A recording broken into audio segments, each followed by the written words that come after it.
오늘은 고난주간 두 번째 말씀 묵상으로 마가복음 14장 43절에서 52절 말씀을 함께 살펴보도록 하겠습니다. 오늘 말씀 속에서는 예수님을 배반하는 제자들의 모습이 기록이 되어져 있습니다. 지난 시간 살펴본 것처럼 예수님께서는 겟세마네 동산에서의 기도를 마치시고 제자들을 향해 일어나 함께 가자, 나를 팔 자가 가까이 왔느니라 라고 말씀하셨습니다. 그러면서 먼저 예수님을 돈을 받고 판 유다의 배반의 모습을 기록해주고 있습니다. 43절은 예수께서 말씀하실 때에 곧 12 중에 하나인 유다가 왔는데 대제사장들과 서기관들과 장로들에게서 파송된 무리가 검과 몽치를 가지고 그와 함께 하였더라 라고 기록을 해줍니다. 유다는 제자들 가운데서 재정을 담당했던 사람입니다. 돈을 맡아서 관리한다는 것은 깊은 신뢰를 받고 있음을 이야기하고 있습니다.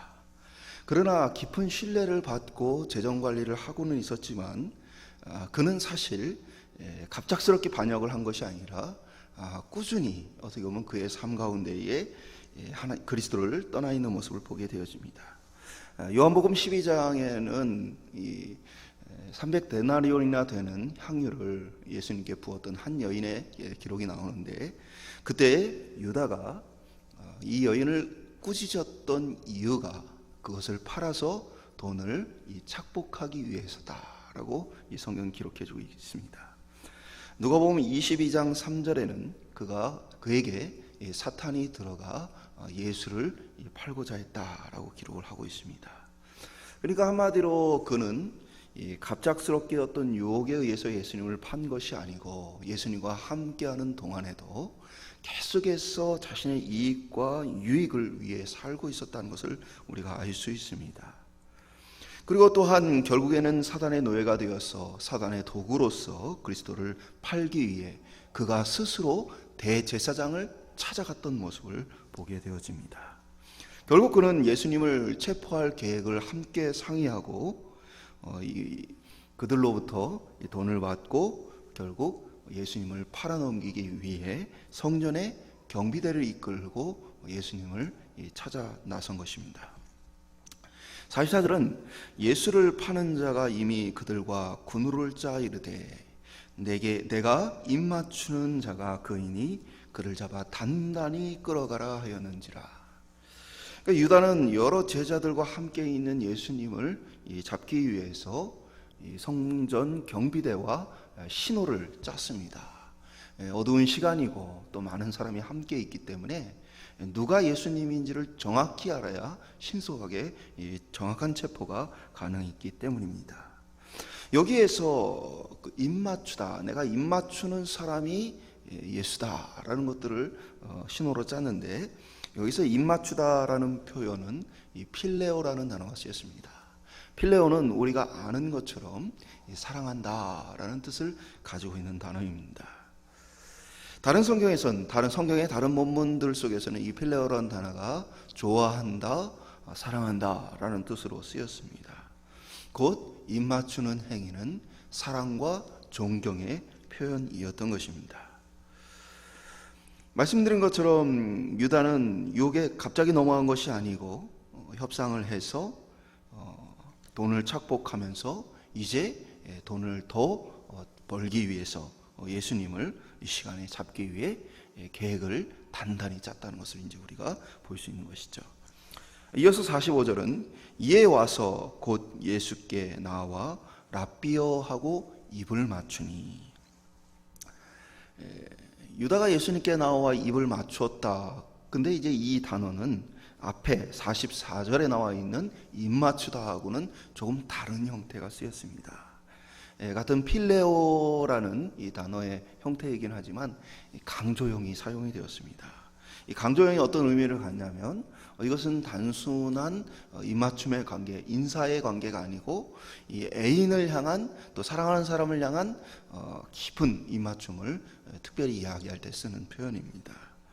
그러니까 어떻게 보면 진짜보다 더 진짜 같은 애정 표시를 그가 하였다.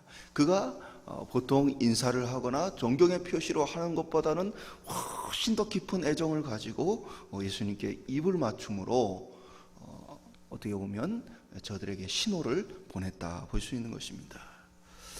유다의 모습을 보면 우리가 위선적인 신앙생활에 대한 것들을 좀 돌아보게 되어집니다. 예수님을 따른다고 하지만 사실은 자신의 유익을 구하고, 그리고 어떻게 보면 적극적으로 자신의 이익과 욕심을 위해 사는 이 사람의 모습, 그는 아마도 예수님 곁에서 많은 말씀을 들었고 많은 기적도 보았을 것입니다.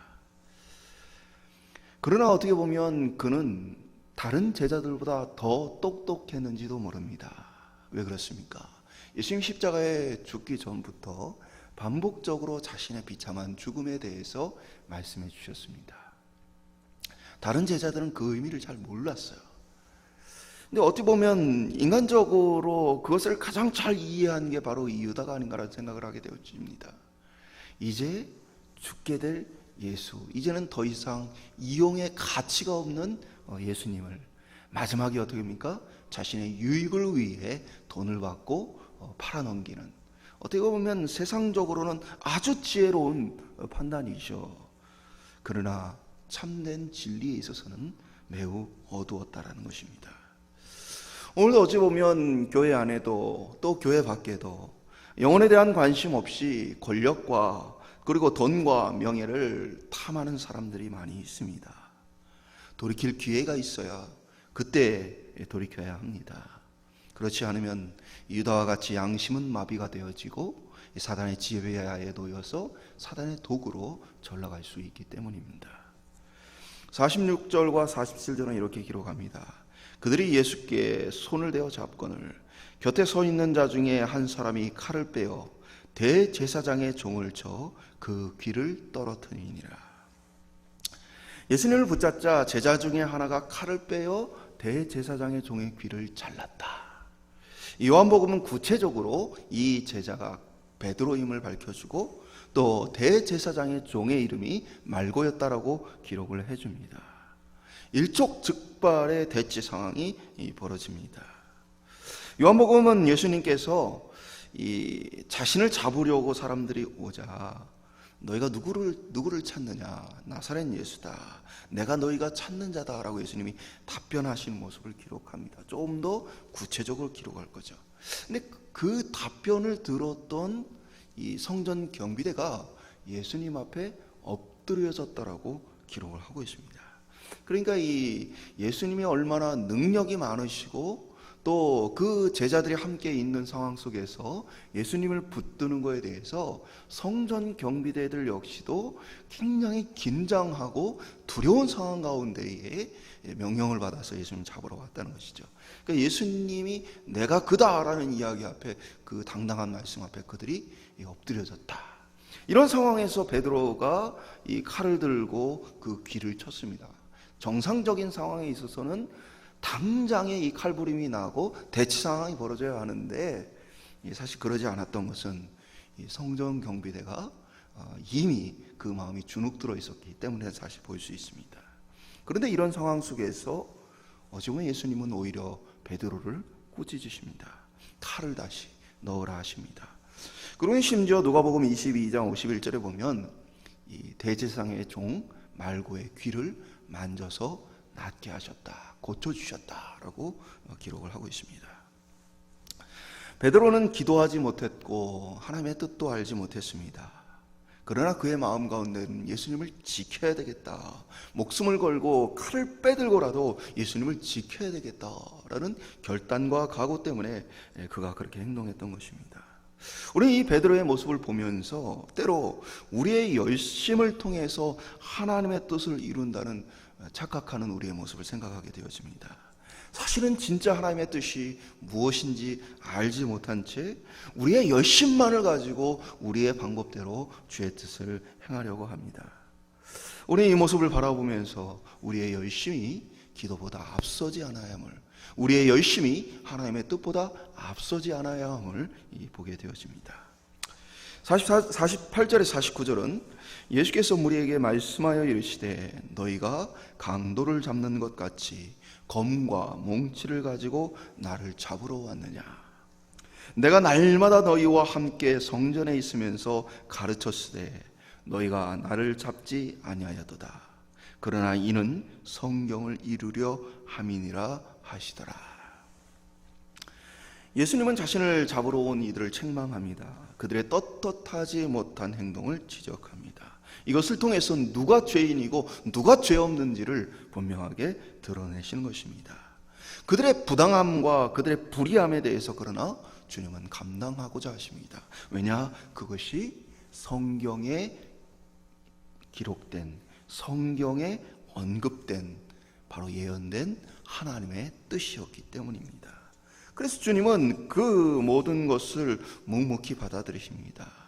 성경의 구약에 있는 본문들은 하나같이 주님께서 그 모든 고난에 대해서 묵묵히 잠잠히 받아들이셨다라고 기록을 합니다. 특별히 시편과 이사야서의 이 기록들을 그대로 성취하시기 위해서 주님은 아무런 저항 없이 그들에게 붙잡히시는 모습을 보게 되어집니다. 50절에서 52절을 보면 제자들이 다 예수를 버리고 도망하니라. 한 청년이 벗은 몸에 배 혼이불을 두르고 예수를 따라가다가 무리에게 잡히매 배 혼이불을 버리고 벗은 몸으로 도망하니라. 제자들이 다 도망합니다. 이는 예수님께서 너희가 다 나를 버릴 것이다 라는 예수님 예언의 성취입니다. 그때 제자들은 어찌했습니까? 우리는 결단코 주님을 버리지 않겠습니다. 베드로를 비롯해 제자들 그렇게 맹세를 했습니다. 결단을 했습니다. 그런데 이 순간이 찾아오자 그들의 결단과 용기는 보이지 않습니다. 모두가 배신자가 되어서 주님을 버리고 도망했습니다. 이어지는 말씀 속에 한 청년이 벗은 몸으로 도망했다라는 기록은 마가복음에만 등장합니다. 그래서 대부분의 학자들은 이 청년을 누구로 보느냐? 마가로 봅니다. 얼마나 다급했든지 덮고 있는 이불마저 버리고 알몸으로, 이 벗은 몸으로 도망했던 모습을 보게 되어집니다.